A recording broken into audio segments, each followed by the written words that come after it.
Assalamualaikum warahmatullahi wabarakatuh.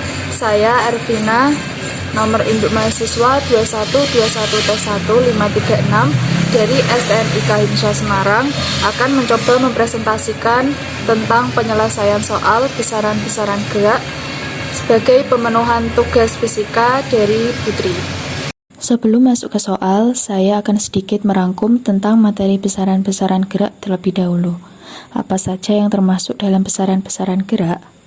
Gerak sendiri adalah satu kata yang digunakan untuk menjelaskan aksi atau dinamika dalam kehidupan sehari-hari. Suatu benda dikatakan bergerak apabila kedudukannya berubah terhadap acuan atau posisi tertentu. Besaran-besaran dalam gerak diantaranya adalah jarak dan perpindahan, kecepatan dan kelajuan, serta percepatan. Jarak dan perpindahan. Jarak adalah panjang seluruh lintasan yang ditempuh oleh benda pada saat bergerak. Sedangkan perpindahan adalah selisih jarak benda bergerak dari kedudukan awal ke kedudukan akhir. Besaran untuk jarak adalah skalar dan besaran untuk perpindahan adalah vektor. Kecepatan. Kecepatan adalah kemampuan untuk menghitung perpindahan gerak yang ditempuh benda tiap satuan waktu. Besarannya berupa vektor. Kecepatan dapat dirumuskan sebagai berikut. V sama dengan delta S per T.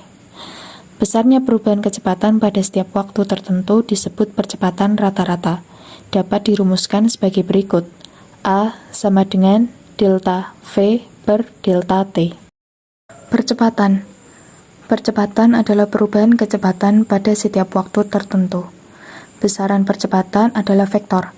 Percepatan bernilai positif apabila kecepatan benda bertambah dalam selang waktu tertentu, dan bernilai negatif apabila kecepatan benda berkurang dalam selang waktu tertentu. Besarnya perubahan kecepatan pada setiap waktu tertentu disebut percepatan rata-rata. Dapat dirumuskan sebagai berikut. A sama dengan delta V per delta T. Kelajuan. Kelajuan adalah kemampuan suatu benda bergerak dalam menempuh jarak tertentu pada setiap satuan waktu. Besaran kelajuan sama dengan kecepatan yaitu skalar. Kelajuan dapat dirumuskan sebagai berikut. V sama dengan S per T. S yaitu jarak dan T berarti waktu. Besarnya jarak total yang ditempuh benda selama melalui lintasan dalam waktu tertentu atau waktu tempuh total disebut dengan kelajuan rata-rata. Dapat dirumuskan sebagai berikut.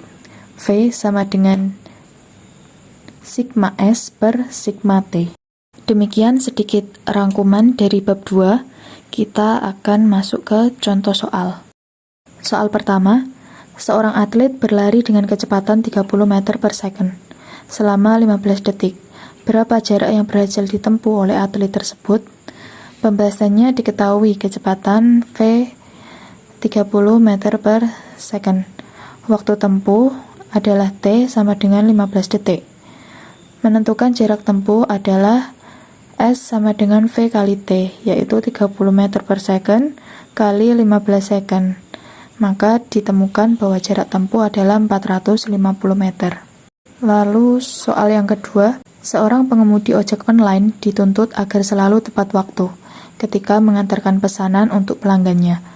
Apabila jarak yang ditempuh oleh ojek online tersebut adalah 5 km dengan kecepatan kendaraan yang ditentukan maksimal 20 km per jam, maka pesanan tersebut akan sampai dalam waktu. Rumus kecepatan yang digunakan adalah V sama dengan S per T, yaitu diketahui jarak tempuh 5 km dan kecepatan tetapnya 20 km per jam. Untuk menghitung waktu tersebut, T sama dengan 5 km per 20 km per jam. Hasilnya 1/4 jam atau 15 menit. Lanjut ke soal berikutnya. Sebuah mobil mula-mula diam. Setelah 10 detik kemudian, kecepatannya menjadi 10 meter per second. Maka percepatan mobil tersebut adalah diketahui VO sama dengan 0. VT sama dengan 10 meter per second. Dan waktunya T sama dengan 10 second. Menentukan percepatan mobil yaitu A sama dengan VT min VO per T, yaitu 10 meter per second dikurangi 0 karena awal mulanya diam, per 10 second, yaitu ditemukan 1 meter per second kuadrat. Soal yang terakhir, seorang traveler melakukan perjalanan dari Garut ke Bandung, berangkat pukul 7 WIB dan tiba pukul 9 WIB. Jarak Garut-Bandung sekitar 60 km. Maka kelajuan rata-rata kendaraan dari Garut menuju Bandung adalah diketahui waktu tempuh T jam 7 sampai jam 9, yang berarti 2 jam. Jarak tempuhnya 60 km. Untuk menghitung kelajuan rata-rata adalah V sama dengan S per T, yaitu 60 km per 2 jam. Dan hasilnya ditemukan 30 km per jam. Sekian presentasi tentang rangkuman dan penyelesaian soal besaran-besaran gerak dari tugas fisika bab 2. Saya mohon maaf apabila ada kesalahan dalam penyampaian. Wassalamualaikum warahmatullahi wabarakatuh.